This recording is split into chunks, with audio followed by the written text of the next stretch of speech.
বগুড়াকে দেশের ১৩তম city corporation হিসেবে উদ্বোধন করলেন প্রধানমন্ত্রী তারেক রহমান। এছাড়াও তিনি বগুড়া জজ আদালতে ইবেল বন্ড সেবা, জেলা অ্যাডভোকেটস বার সমিতির নতুন ভবন উদ্বোধন করেছেন। উদ্বোধনী অনুষ্ঠানে সরকার প্রধান বগুড়াকে মডেল সিটি কর্পোরেশন হিসেবে গড়ে তুলতে সবাইকে যত্নবান হওয়ার আহ্বান জানিয়েছেন। সহকর্মী আবু সাইদের পাঠানো তথ্য ও ছবিতে প্রতিবেদন। জেলার সন্তান প্রধানমন্ত্রী তারেক রহমানের জন্য সকাল থেকেই অপেক্ষায় ছিলেন বগুড়াবাসী। সকাল 10টায় বগুড়া শহরে প্রবেশ করে তার গাড়িবহর। সঙ্গে সঙ্গেই উচ্ছ্বাসে ফেটে পড়ে নগরবাসী। সার্কিট হাউসে কিছুক্ষণ বিশ্রাম নিয়ে হেঁটে যান জর্জ কোর্টে। পথে পথে মানুষের ভালোবাসা ও শ্রদ্ধায় সিক্ত হন। এখানেই উদ্বোধন করেন বার সমিতির নতুন ভবন। দুপুর 12টার দিকে বগুড়াকে সিটি কর্পোরেশন ঘোষণা করেন এবং নাম ফলক উন্মোচন করেন।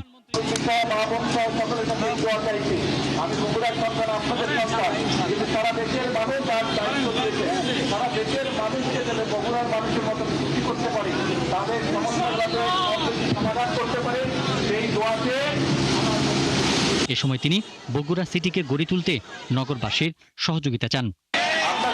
আপনারা বলেন যে বগুড়াকে বগুড়া শহরকে একটা মডেল টাউন হিসেবে গড়ে তুলবেন, কিন্তু মডেল টাউন করতে গেলে তো কিছু সরকার একা পারবে না।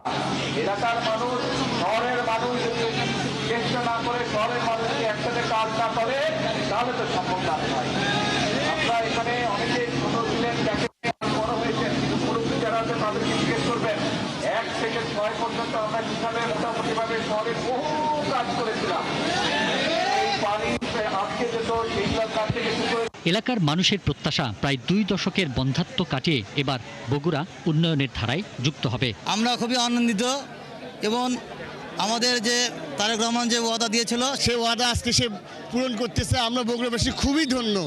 এখান থেকে প্রতীয়মান হয় যে আমাদের নেতা শুধু কথায় বিশ্বাসী না, উনি কাজে বিশ্বাসী। এটা আমাদের গর্বের, এটা আমাদের আনন্দের, এটা আমাদের অহংকারের।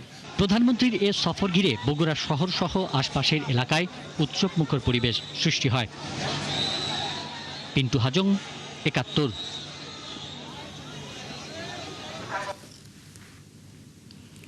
নিজ পৈতৃক বাড়ি বাগবাড়িতে গেছেন প্রধানমন্ত্রী তারেক রহমান। দীর্ঘ 20 বছর পর নিজ বাড়িতে তার এই সফর। সেখানে আছেন আমাদের সহকর্মী মোহাম্মদ হোসেন, যুক্ত হচ্ছি তার সঙ্গে। হোসেন, দীর্ঘ 20 বছর পর প্রধানমন্ত্রী নিজ পৈতৃক বাড়িতে গেছেন। আজকে সারাদিনে তার কি কি কর্মসূচি রয়েছে বিস্তারিত যদি বলেন।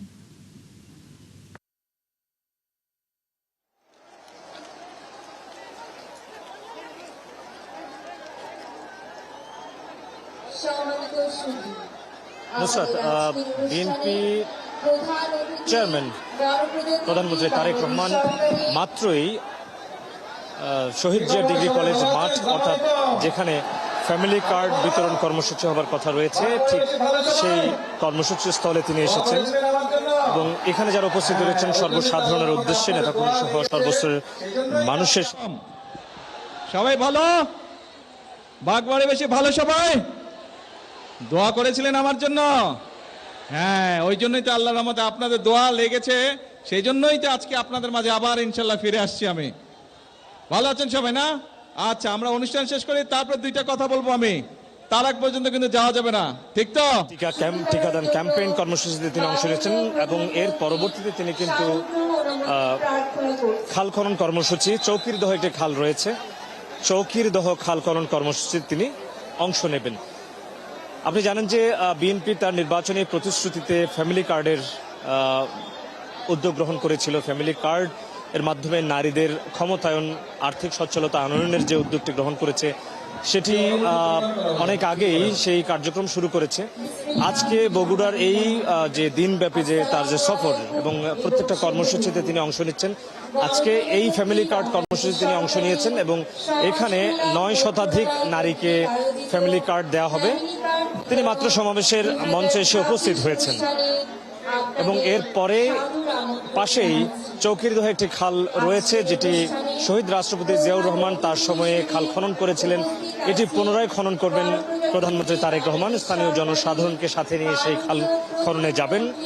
এই ফ্যামিলি কার্ড কর্মসূচি শেষে তিনি খাল খনন কর্মসূচিতে যোগ দেবেন। এরপরে বগুড়া সার্কিট হাউসে তিনি খানিকটা বিশ্রাম নেবেন। এরপরে বিকেলে একটি সমাবেশ রয়েছে বগুড়া জেলা বিএনপির আয়োজনে সেই সমাবেশে অংশ নেবেন এবং এরপরে প্রেস ক্লাবের একটি ভবন উদ্বোধন করবেন এবং একটি মসজিদ উদ্বোধনের কথা রয়েছে এবং আজকের দিনে সন্ধ্যা 6টা নাগাদ তিনি বগুড়া ছেড়ে যাওয়ার কথা রয়েছে, অর্থাৎ ঢাকার উদ্দেশ্যে ফিরে যাবেন।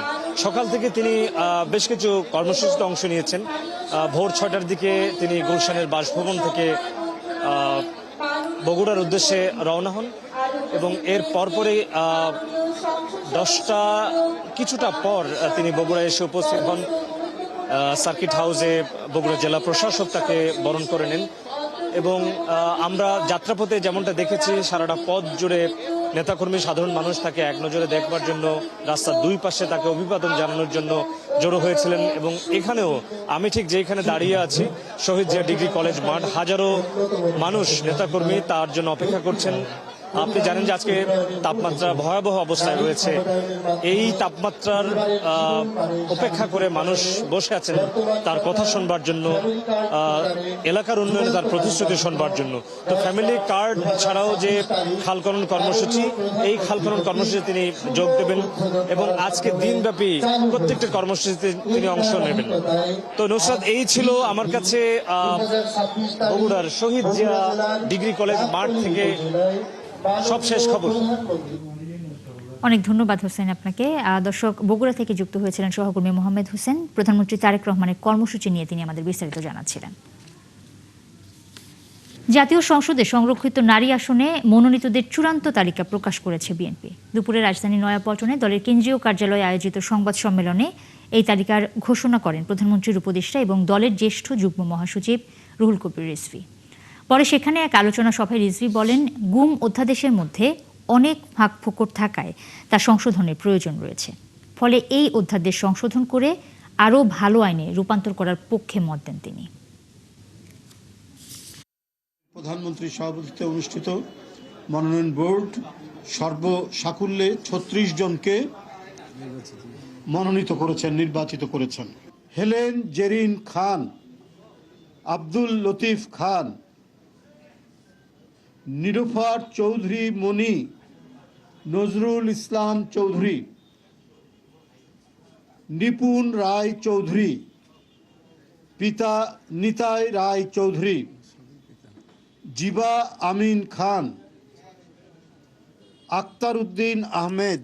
বিএনপি এবং বিএনপির জোট থেকে যাদেরকে সিলেকশন করা হয়েছে, নির্বাচিত করা হয়েছে, তাদের নাম আমি এখানে পাঠ করে শোনালাম।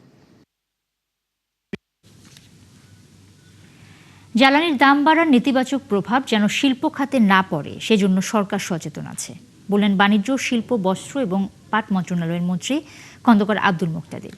সোমবার সকালে সিলেটের সরকারি অগ্রগামী বালিকা উচ্চ বিদ্যালয়ে হাম এবং রুবেলা টিকা কর্মসূচির উদ্বোধন শেষে কথা বলেন তিনি আরও বলেন, বর্তমান পরিস্থিতিতে বিশ্বের প্রতিটি দেশ জ্বালানি তেলের দাম বাড়িয়েছে, সেই অনুযায়ী বাংলাদেশ সরকার যেটুকু দাম বাড়িয়েছে তা পরিস্থিতির তুলনায় খুব সামান্য।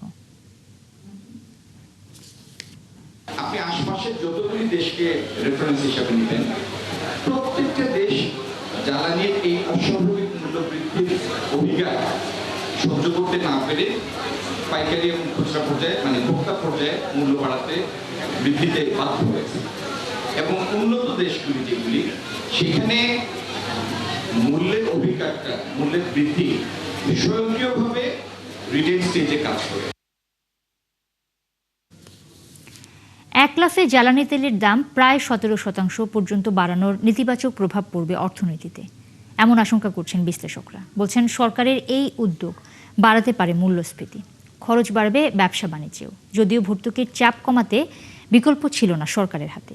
মেজবা হাসানের রিপোর্টে বিস্তারিত। 5 বিঘা জমিতে কৃষিকাজ করে চলে কেরামত মিয়ার সংসার। একদিন পর পর 5 থেকে 7 লিটার ডিজেলের প্রয়োজন হলেও দীর্ঘদিন ধরে তা পাচ্ছেন না চাহিদা মতো, ফলে ব্যাঘাত ঘটছে চাষাবাদে।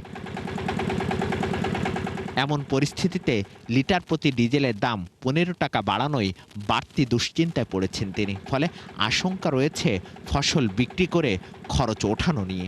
এবার মেশিন চালায় লাভ হইব না বাবা, খরচ হয়ে গেল টাকা, কিন্তু আমার এখানে যান বেরিয়ে যায়, এরপর দিয়ে তেল পাওয়া যায় না, বেশি চাইলে দেয় না, ওই ডেলি যায় আনন্দ নাকি, তখন দাম বেশি 25 টাকা। ঢাকা থেকে ঝিনাইদহে পণ্য পৌঁছাতে 14,000 টাকার চুক্তি করে ডিজেলের অপেক্ষায় ট্রাক চালক মোবাশ্বের আলী, কিন্তু হঠাৎ করে তেলের দাম বাড়ায় বড় লোকসানের মুখে তিনিও। 15,500 টাকা নেওয়া লাগবে, আর নাইতে নিজের গাড়ি থেকে যাবে, যদি না দেয় ওই ভাড়া। 15 টাকা করে বেড়ে গেল পার লিটারে, এতে আমাদের ভাড়া 10 টাকা বাড়বেও না কমবেও না। পণ্য উৎপাদন থেকে সরবরাহ, এমনকি শিল্প কারখানার উৎপাদনেও ব্যবহৃত হয় ডিজেল। ফলে দাম বাড়ানোর কারণে তার বহুমুখী প্রভাব পড়বে সবখানে। এই ব্যবসায়ী নেতা মনে করেন, দীর্ঘদিন ধরে চাপে থাকা অর্থনীতিকে আরও বিপদে ফেলবে সরকারের এই সিদ্ধান্ত। শিল্পে আমরা ডিজেল দিয়ে জেনারেটর চালাই, পরিবহন করি, এবং তাছাড়াও আমাদের কিছু কিছু ক্ষেত্রে ডিজেল লাগে, গ্যাস এবং ইলেকট্রিসিটি বাদে। তো সেখানে তো আমাদের কস্ট অফ প্রোডাকশন বেড়ে যাবে। আস্তে আস্তে এটা অ্যাডজাস্ট হবে হয়তো, কিন্তু আমরা ক্ষতিগ্রস্ত হবো, এটা নিঃসন্দেহে। বিশ্লেষকরা মনে করেন, চলমান পরিস্থিতিতে মোটা ভর্তুকি টেনে যাওয়া সরকারের পক্ষেও কঠিন। তবু সমন্বয়ের উদ্যোগ নেওয়া দরকার ছিল ধাপে ধাপে।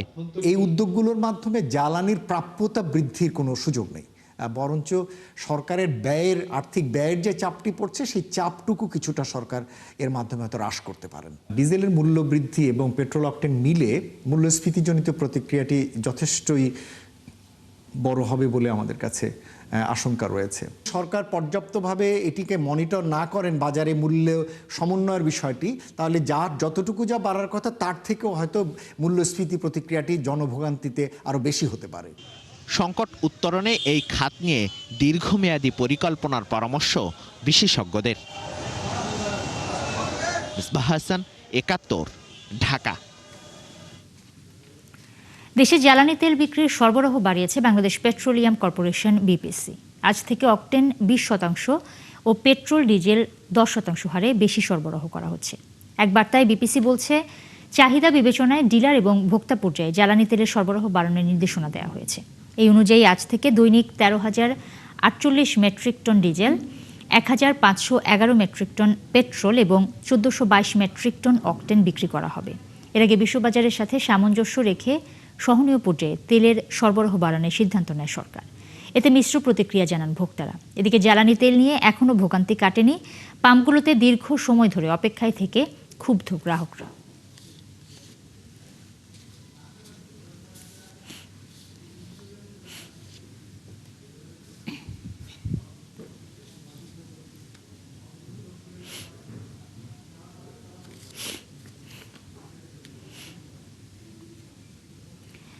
জ্বালানি তেলের দাম বৃদ্ধি এবং কিছু পাম্পে তেলের সরবরাহ বাড়ানোর পরেও ফিলিং স্টেশনগুলোতে ক্রেতা দুর্ভোগ কমেনি।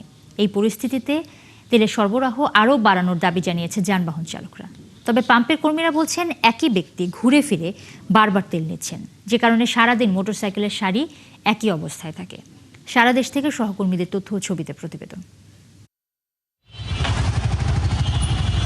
জ্বালানি তেলের মূল্যবৃদ্ধির পর ফিলিং স্টেশনে মোটরসাইকেলের সংখ্যা কিছুটা কমে আসবে এমন ধারণা করা হলেও বাস্তবে তা দেখা যাচ্ছে না।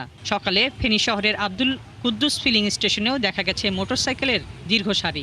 তবে পাম্পের স্টাফরা বলছেন, একই ব্যক্তি ঘুরে ফিরে বারবার তেল নেয় এই লাইন দীর্ঘ। তাই আমরা চাচ্ছি তেলের দাম বৃদ্ধি হলে যেন সাপ্লাই লাইনটা ঠিক থাকে, যাতে মানুষের কোনো ভোগান্তির মধ্যে না পড়ে। চিনার কোনো সিস্টেম নাই। আপনি যে চিনবেন এদেরকে, এখন একজন লইতেছে, আবার কত দূরে ঘুরিয়ে আসি ওইখানে দাঁড়াইতেছে, চিনবার কোনো সিস্টেম নাই। ফেনীর 28টি পাম্পের মধ্যে মাত্র কয়েকটি পাম্পে অকটেন ও ডিজেল বিক্রি হচ্ছে, বাকি পাম্পগুলোতে বিক্রি বন্ধ রয়েছে। মৌলভীবাজারের শ্রীমঙ্গলের পদ্মা, মেঘনা ও যমুনার ডিপোতে অকটেন পেট্রোলের কোনো সংকট নেই বলে জানিয়েছে কর্তৃপক্ষ। তবে সোমবার বিভিন্ন পাম্পে সকাল থেকেই মোটরসাইকেল ও গাড়ির দীর্ঘ লাইন দেখা গেছে। শরীয়তপুরে খুচরা দোকান ও 18টি ডিলারশিপের দোকানে তেল বিক্রি বন্ধ রয়েছে। 6টি ফিলিং স্টেশন তেল সরবরাহ করছে, যা চাহিদার 3 ভাগের 1 ভাগ। এখানে কাস্টমারের চাহিদা অতিরিক্ত দেখা যাচ্ছে। আমার বোধগম্য নয়, কাস্টমাররা তেল নিয়ে কি করে, কোথায় যায়, এটা আমার বিবেচ্য নয়। প্রধানমন্ত্রীর কাছে দাবি, এই জ্বালানিতে প্রত্যেকটা পাম্পে অ্যাভেলেবেল করে দেয়, সবাই যে চাহিদা মতো পায়। লাইনে ছিলাম, এখন তো প্রায় 3 থেকে 4 ঘন্টা লাইন থেকে 300 টাকা তেল পেলাম। এটা আজকের দিনটা চলবে। নাটোরে ফুয়েল কার্ডের মাধ্যমে তেল বিতরণের শৃঙ্খলা ফিরেছে পাম্পগুলোতে। কার্ডের মাধ্যমে তেল পেয়ে স্বস্তি জানিয়েছেন গ্রাহকরা। জেলা প্রশাসক জানান, দুর্ভোগ কমাতে সব ধরনের চেষ্টা করছে নাটোর জেলা প্রশাসন। ধান সেচতে গেলে আপনার প্রতিদিন 10 থেকে 15 লিটার তেল লাগে, কিন্তু আমরা 5 লিটারের বেশি পাচ্ছি না। বারবার এসে ফুয়েল সংগ্রহ করতে না আসে বা আমরা যেটা জানতে পারি যে এটার মিসইউজ হচ্ছে, সেইটা রোধেই আমাদের এই কার্যক্রমটা গ্রহণ করা হয়েছে। জ্বালানির নতুন মূল্য নির্ধারণ ও ফুয়েল কার্ড চালুর পর নেত্রকোনায় কিছুটা স্বস্তি ফিরেছে পেট্রোল পাম্পগুলোতে। লাইন এবং ফুয়েল কার্ড অনুযায়ী আমরা তেল দিচ্ছি, আলহামদুলিল্লাহ অনেকটাই সমঝোতার ভিতরে আসছে। আমরা তেল ঠিক মতো পাই না, আর এক হইলো দাম বাড়ায় দিছে, এখন তো আমরা অসুবিধায় পড়ছি, অনেক ভোগান্তির মধ্যে পড়ে গেছি। ফুয়েল কার্ড চালুর ফলে নেত্রকোনার পাম্পগুলোতে ভিড় কমে স্বস্তি ফিরলেও বাড়তি দামের কারণে ক্ষোভ রয়েছে গ্রাহকদের। হাসিবা আলী বর্ণা, ৭১।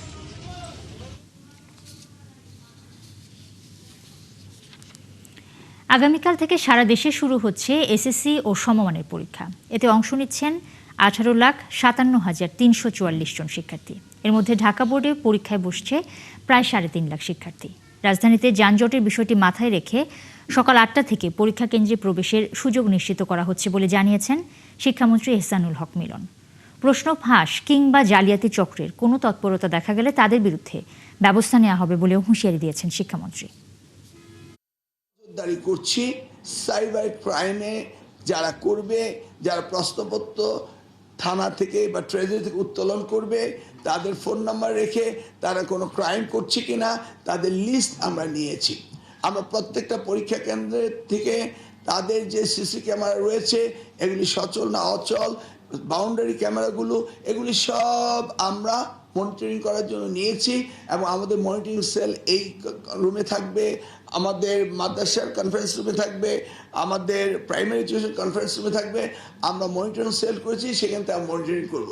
ডিএমপির কমিশনার রিকোয়েস্ট করেছে ঢাকা শহরের যানজটের জন্য 2 ঘন্টা আগে স্কুলগুলো খোলা রাখতে। আমরা সেটা করতে বলবো। 2 ঘন্টা আগে খোলা রাখলে কোনো অসুবিধা তো নাই। দেশের সবচেয়ে বড় পাবলিক পরীক্ষা এসএসসিতে এবার অংশ নিচ্ছে প্রায় 20 লাখ শিক্ষার্থী। অভিভাবক এবং পরীক্ষার্থীরা বলছেন, কড়াকড়ির নামে পরীক্ষা কেন্দ্রের পরিবেশের যেন বিঘ্ন না ঘটে।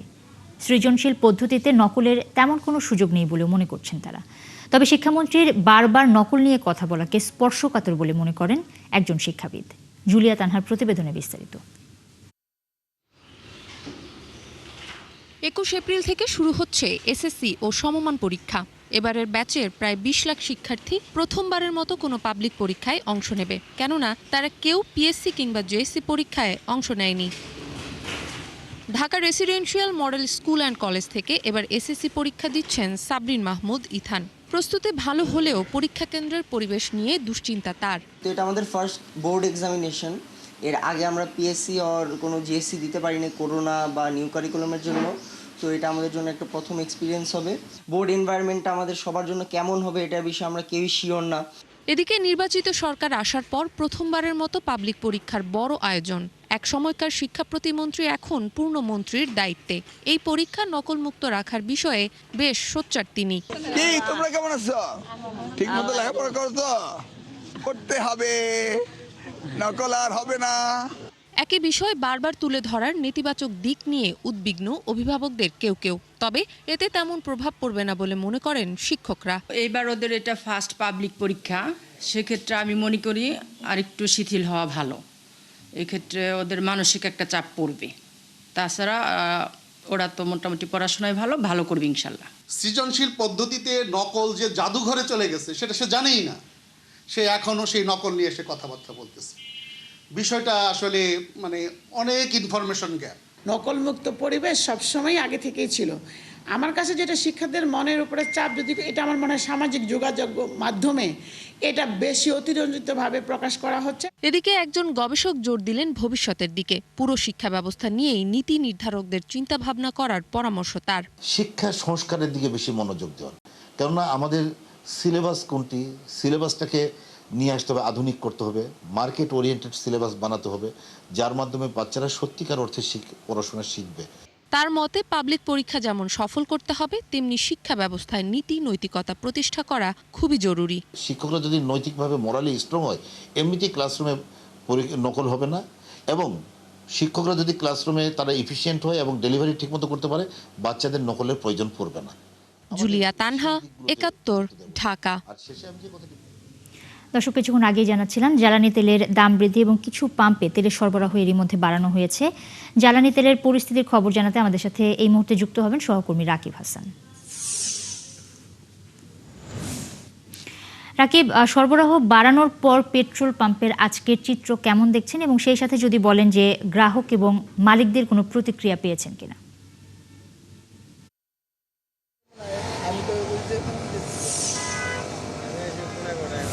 নুসরাত, আসলে তেলের দাম বৃদ্ধির পর সরবরাহ সরকার বাড়িয়েছে, কিন্তু আসলে পরিস্থিতির কোনো উন্নতি আমরা দেখতে পাচ্ছি না। মানুষের যে ভোগান্তি, যে কষ্ট, সেটি এখনও রয়ে গেছে। আপনি দেখতে পাচ্ছেন এই তীব্র রোদের মধ্যে মানুষ সেই সকাল থেকে অপেক্ষা করছে। এখন দুপুর 2টা পার হয়ে গেছে, এখনও লম্বা লাইন আপনি দেখতে পাচ্ছেন খোলা আকাশের নিচে। এই রোদের মধ্যে মানুষকে অপেক্ষা করতে হচ্ছে ঘন্টার পর ঘন্টা। আমরা এই মুহূর্তে যেখানে আছি এটি হচ্ছে ইসিবি থেকে কালশির মাঝামাঝি সুমাত্রা ফিলিং স্টেশনে। এখানে সবসময় মানুষের চাহিদা মতো জ্বালানি তেল সরবরাহ করা হতো, কিন্তু গতকালকে থেকে এখানে রেশনিং করে তেল সরবরাহ করা হচ্ছে। অর্থাৎ 1000 টাকার সর্বোচ্চ তেল দেওয়া হচ্ছে বাইকারদেরকে এবং 2000 টাকার যে ব্যক্তিগত 4 চাকার গাড়ি আছে সেগুলোকে 2000 টাকার তেল দেওয়া হচ্ছে। এভাবে এখানে তেল সরবরাহ চলমান রয়েছে। তো এখানে গ্রাহকদের আসলে প্রশ্ন যে সরকার তেলের দাম বাড়িয়েছে এবং সরবরাহ বাড়িয়েছে, কিন্তু আসলে পাম্প পর্যায়ে উল্টো সরবরাহ কমে গেছে, মানুষের ভোগান্তি আরও বেড়ে গেছে। এটা মানুষের আসলে প্রশ্ন। এবং আপনি জানেন যে আসলে ফুয়েল পাসের মাধ্যমে সরকার চেষ্টা করছে যে ভোগান্তি কমানোর জন্য, কিন্তু সেই ফুয়েল পাসও আসলে খুব একটা কাজে আসছে না। যেসব ফিলিং স্টেশনে ফুয়েল পাসের কার্যক্রম চালাচ্ছে জ্বালানি বিভাগ, সেসব ফিলিং স্টেশনে আমরা দেখতে পাচ্ছি যে যারা ফুয়েল পাস দেখিয়ে জ্বালানি তেল সংগ্রহ করছেন তাদের চাহিদা মতো তেল দেওয়া হচ্ছে না এবং তাদেরকে ঘন্টার পর ঘন্টা অপেক্ষা করতে হচ্ছে। এবং ব্যক্তিগত গাড়ির যে চালকরা আছেন যারা চাকরিজীবী, তাদেরকে কিন্তু যে মানবেতর একটা অবস্থার মধ্যে পড়তে হচ্ছে। এই অবস্থা আসলে কবে নাগাদ সমাধান আসবে বা কবে নাগাদ এই ভোগান্তির শেষ, সেইটা আসলে মানুষের প্রশ্ন। সেই জায়গায় আসলে সরকার কিভাবে কাজ করছেন সেটাই এখন দেখার বিষয়। নুসরাত, অনেক ধন্যবাদ রাকিব আপনাকে। দর্শক, জ্বালানি তেল সরবরাহের পরিস্থিতি সবশেষ খবর জানাচ্ছিলেন সহকর্মী রাকিব হাসান। সারা দেশে শুরু হয়েছে হাম রুবেলা টিকাদান ক্যাম্পেইন 2026। এই কর্মসূচির আওতায় দেশ জুড়ে 6 মাস থেকে 5 বছর বয়সী প্রায় 1,80,00,000 শিশুকে টিকা দেওয়ার লক্ষ্য ঠিক করা হয়েছে। 20 এপ্রিল থেকে আগামী 10 মে পর্যন্ত চলবে টিকা কর্মসূচি। সহকর্মীদের তথ্য ও ছবিতে প্রতিবেদন। রাজশাহী সিটি কর্পোরেশনে 54,144 শিশুকে হাম রুবেলা টিকার আওতায় আনার লক্ষ্য নিয়ে সকাল 8টা থেকে 13 নম্বর ওয়ার্ডে স্বাস্থ্যকেন্দ্রে টিকা ক্যাম্পেইন উদ্বোধন করেন সিটি কর্পোরেশন প্রশাসক। এ সময় তিনি বলেন, টিকা নিশ্চিত করতে কমিউনিটি কেন্দ্রে 140টি, বিভিন্ন শিক্ষা প্রতিষ্ঠানে 180টি এবং সিটি কর্পোরেশনের 6টি সহ 426টি কেন্দ্রে টিকা দেওয়া হচ্ছে। আমাদের প্রস্তুতি রয়েছে, ইনশাল্লাহ আমাদের বিশ্বাস আমরা এই রাজশাহী মহানগরীতে হাম রুবেলা মোকাবেলা করার জন্য আমাদের প্রস্তুতি রয়েছে। বরিশাল নগরীতে 42,210 শিশুকে টিকা দেওয়ার লক্ষ্য নির্ধারণ করা হয়েছে। এরই মধ্যে 50 ভাগ টিকা দেওয়া হয়েছে। আমার শিশুর বয়স 3.5 বছর। এই যে হামের টিকা দিয়েছি। দ্বিতীয় ধাপের টিকা শুরু হয়েছে। আমরা 6 মাস থেকে 5 বছর বাচ্চাদের টিকা দিতেছি। চট্টগ্রামে সকালে টিকা কার্যক্রম উদ্বোধন করেন প্রধান স্বাস্থ্য কর্মকর্তা। বলেন, স্বাস্থ্যকর্মীরা বাসাবাড়ি ও কমিউনিটি পর্যায়ে সচেতনতা কার্যক্রম চালাবেন। ভ্যাকসিন একবার দিলে 28 দিন গ্যাপে, অর্থাৎ দেওয়ার পরে 28 দিন পরে আবার সেকেন্ড ডোজটা দিতে পারবে। আর যাদের আপনার ফার্স্ট ডোজ সেকেন্ড ডোজও দেওয়া আছে তাদেরকেও এই ভ্যাকসিনটা দিতে হবে, এই ডোজটা দিতে হবে। এটা হলো আলাদা একটা স্পেশাল ভ্যাকসিনেশন প্রোগ্রাম। পিরোজপুর জেলা স্বাস্থ্য বিভাগের উদ্যোগে 6 মাস থেকে 5 বছর বয়সী 1,20,791 শিশুকে টিকা দেওয়া হবে। নওগাঁয় এই ক্যাম্পেইনের আওতায় জেলার 11টি উপজেলার 2,460টি ইপিআই টিকাদান কেন্দ্র থেকে প্রথম ডোজের হাম রুবেলা টিকা দেওয়া হবে। জামালপুর শহরের ডায়াবেটিক হাসপাতাল চত্বরে টিকাদান ক্যাম্পেইন উদ্বোধন করেছেন সদর আসনের সংসদ সদস্য অ্যাডভোকেট ওয়ারেস আলী মামুন। আজকে আমার বাবু হাম টিকা দেওয়া হলো যাতে এরপরে কোনো সমস্যা না হয়। আমাদের সর্বোচ্চ প্রাধান্যতা আমরা এটা বাস্তবায়ন করি, মানুষের পাশে দাঁড়াই, জনগণের পাশে দাঁড়াই, যা আমরা সকলে একসাথে কাজ করতে চাই। পটুয়াখালীতে 1,90,120 শিশুকে হাম রুবেলার টিকা দেওয়ার লক্ষ্যমাত্রা নির্ধারণ করা হয়েছে। হামের প্রকট বাড়ছে, সে কারণে যেহেতু টিকা দেওয়া শুরু হয়েছে, আমরা টিকা দিতে আসছি। হসপিটালে প্রচুর বাচ্চারা ভর্তি, যেন হসপিটালে আল্লাহর নামে যাওয়া না লাগে, এই কারণে আমরা এই টিকাটা দিতে আসছি। সাতক্ষীরায় সোমবার সকাল থেকে সদর উপজেলা শিবপুর ইউনিয়ন পরিষদের টিকা দেওয়া শুরু হয়। শাকিলা শম্পা, ৭১। রাজধানী টিকার কর্মসূচি নিয়ে জানাতে যুক্ত হচ্ছেন সহকর্মী মেহেদী হাসান। মেহেদী, টিকাদান কর্মসূচিতে সব মিলে কেমন সাড়া দেখছেন?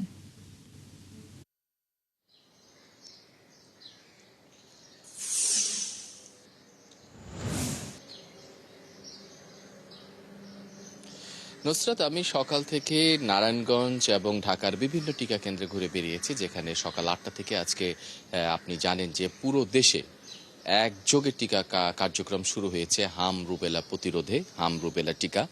এবং এই টিকাটা স্বাস্থ্য মন্ত্রণালয় বলছে এটা তৃতীয় ধাপ এবং চূড়ান্ত পর্যায়ে। এর আগে আপনি জানেন প্রথম ধাপে 5 এপ্রিল একবার টিকা দেওয়া শুরু হলো 18 জেলা 30 উপজেলা, এরপরে 12 এপ্রিল আবার দ্বিতীয় ধাপে টিকা দেওয়া শুরু হলো ঢাকা 2 সিটি কর্পোরেশন সহ মোট 4 সিটি কর্পোরেশন। এবার আমরা দেখছি সারা বাংলাদেশে। তো আসলে স্বাস্থ্য মন্ত্রণালয় স্বীকার করেছে যে এই টিকাটা একযোগে দিতে পারলে সবচেয়ে ভালো হতো। এরপরও তাদের সব ঘাটতি মোকাবেলা করে, সব ঘাটতির সমাধান করে তারা আসলে এবার এই টিকাটা দানটা দিচ্ছে সব শিশুদের। তারা বলছে যে হামে যেহেতু এখন পর্যন্ত অর্থাৎ মার্চের 15 তারিখ থেকে এখন পর্যন্ত আজ পর্যন্ত প্রায় 200 মৃত্যু হয়েছে এবং এই মৃত্যুটা আসলে অনেক বেশি বলছে। তারপরে স্বাস্থ্য মন্ত্রণালয় বলছে যে এটা আসলে মহামারী না, মহামারীর জন্য আরও হয়তো অপেক্ষা বা সংখ্যাটা বা শনাক্ত মৃত্যু সংখ্যাটা আরও বাড়া প্রয়োজন, এমনটাই তারা বলছে। তবে এই মুহূর্তে এই রোগ প্রতিরোধে টিকার বিকল্প নেই, এটা স্বাস্থ্য বিভাগ বারবার বলছে এবং পুরো দেশবাসীর কাছেই তারা আহ্বান জানিয়েছে যেই বাড়িতেই আসলে 6 মাস থেকে 5 বছরের মধ্যে শিশুরা আছে তাদেরকে অবশ্যই নিকটস্থ যে টিকা কেন্দ্র আছে সেই টিকা কেন্দ্রে গিয়ে টিকাটা নেওয়ার পরামর্শ দেওয়া হচ্ছে। অন্যথায় আসলে এই হাম যেভাবে এখন ছড়িয়েছে এবং যতটা ছোঁয়াচে, আসলে ও যে কয়েকটা অতিমাত্রায় ছোঁয়াচে রোগ আছে তার মধ্যে এই হাম ও একটি। তো তাই স্বাস্থ্য মন্ত্রণালয় বারবার তাগিদ দিয়েছে যে এই রোগ প্রতিরোধী টিকার বিকল্প নেই। নুসরাত, অনেক ধন্যবাদ মেহেদী আপনাকে। দর্শক, রাজধানীর টিকার কর্মসূচি নিয়ে বিস্তারিত জানাচ্ছিলেন সহকর্মী মেহেদী হাসান। হজ যাত্রীদের জন্য মোবাইল ব্যালেন্সের মাধ্যমে হজ রোমিং প্যাক কেনার সুবিধা দিচ্ছে গ্রামীণফোন। সৌদি আরবে যাওয়ার পর যাত্রীদের যাতে অন্য সিম কিনতে না হয় সেজন্যই এমন উদ্যোগ নিয়েছে টেলি সংস্থাটি। পবিত্র হজ পালনের উদ্দেশ্যে সৌদি আরবে যাওয়া বাংলাদেশিরা সহজেই দেশে থাকা প্রিয়জনদের সঙ্গে যোগাযোগ করতে পারবেন গ্রামীণফোনের এই সেবার মাধ্যমে।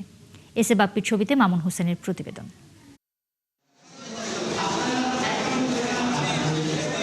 বাংলাদেশ থেকে এবছর ৭৮,০০০-এরও বেশি মানুষ হজে যাচ্ছেন দেশের স্বজনদের সঙ্গে যোগাযোগের জন্য। এবার আর নতুন সিম কিনতে হবে না হাজিদের। হজ পালনকারীদের ভোগান্তি কমাতে রোমিং সেবার সুযোগ রেখেছে গ্রামীণফোন। সৌদি অবস্থান করে হাজিরা এই টেলি সংস্থার ইন্টারনেট ও মিনিট ব্যবহার করেই জানাতে পারবেন নিজের অবস্থান। আশকোনা হজ ক্যাম্পে প্রবেশের পর ডান পাশেই রয়েছে গ্রামীণফোনের বুথ। সেখান থেকে গ্রামীণ সিম কিনে অথবা যাদের গ্রামীণ সিম রয়েছে তারা রোমিং সেবা নিতে পারছেন। গ্রামীণফোন আমাদেরকে এখানে যে সেবাটা দিচ্ছেন আর কি, এই সেবাটা আমার কাছে খুবই ভালো লাগছে। কারণ আমাদেরকে সৌদি আরবে যে সিম কেনা লাগতো, আবার জিবি কেনা লাগতো, মিনিট কেনা লাগতো, সেই বিষয়গুলো থেকে আমরা সাধারণ মানুষ, সাধারণ হজ যাত্রী যারা, তারা খুব ভালো উপকৃত হচ্ছে আর কি। গ্রামীণফোনকে ধন্যবাদ যে রোমিং চালু করার জন্য। আমাদের জন্য সুবিধা, এটা অনেক সুবিধা। সৌদি আরবে যে সিম কেনা লাগলো না, এখান থেকে সুবিধাটা পেলাম। ওখানে গিয়ে আমাদের সৌদির সিম কেনা লাগতেছে না, বাংলাদেশের গ্রামীণ সিমটা আমরা ব্যবহার করতে পারতেছি। বিষয়টা আমার কাছে ভালো লাগছে। গ্রামীণফোনের সিম নিলাম আমার জন্য ভালোর জন্যই, আমি এই জন্যই নিলাম। পরিবারের কাছে কথা ক্লিয়ার বলতে পারবো বলে আমি এটা নিলাম। 4টি প্যাকেজে গ্রামীণফোনের রোমিং সুবিধা নিতে পারছেন হজ যাত্রীরা। এই সেবা প্রতিদিন 24 ঘন্টা চালু রেখেছে গ্রামীণফোন। আমরা হচ্ছে গ্রামীণের রোমিং সেবাটা দিচ্ছি। এটা হচ্ছে হজ যাত্রীরা যখন যাচ্ছে ওই দেশে যায় নতুন একটা সিম কেনা এবং কিভাবে কিনবে, কিভাবে অ্যাক্টিভ করবে, সেই হ্যাসেলটা পোহাতে যেন না হয়। একটা হচ্ছে 2499 টাকা, যেটা হচ্ছে 15 জিবি ইন্টারনেট 45 দিনের জন্য। আর আরেকটা হচ্ছে 2999 যেটা, ওটা 15 GB প্লাস 75 মিনিট। গত বছর যারা এই জিপি রোমিং সেবাটি নিয়েছে তারা এবার এসে আমাদের স্টল খুঁজে নিচ্ছে। এর মানে হচ্ছে তারা খুবই উৎসাহ প্রকাশ করছে এবং হচ্ছে আমাদের প্যাকেজ নেওয়ার পর তারা সেখানে কোনো হ্যাসেল ফিল করে নাই। রোমিং সেবা নেওয়ার পর সৌদিতে পৌঁছে কোনো সমস্যায় পড়লে সেখানেও সেবা দেবে গ্রামীণফোন। এখানে একটা হোয়াটসঅ্যাপের নাম্বার দেওয়া আছে, আপনি দেখতে পাচ্ছেন। একটা নাম্বার দেওয়া আছে, এই নাম্বারে যদি হোয়াটসঅ্যাপে মেসেজ করা হয় 24 আওয়ার্স আমাদের টিম, স্পেশালিস্ট টিম আছে যারা হচ্ছে তাকে কাস্টমার সার্ভিস দিয়ে থাকবে। যে কোনো সমস্যার সৌদিতে যাওয়ার পর যদি গ্রামীণ রোমিং ইউজ করা হয় তার সমাধান তারা হোয়াটসঅ্যাপে মেসেজের মাধ্যমে পেতে পারে। মোবাইল রিচার্জ অথবা মাইজিপি অ্যাপ থেকে প্যাকেজ কিনলেই মিলবে রোমিং সেবা। মামুন হুসাইন, 71, ঢাকা।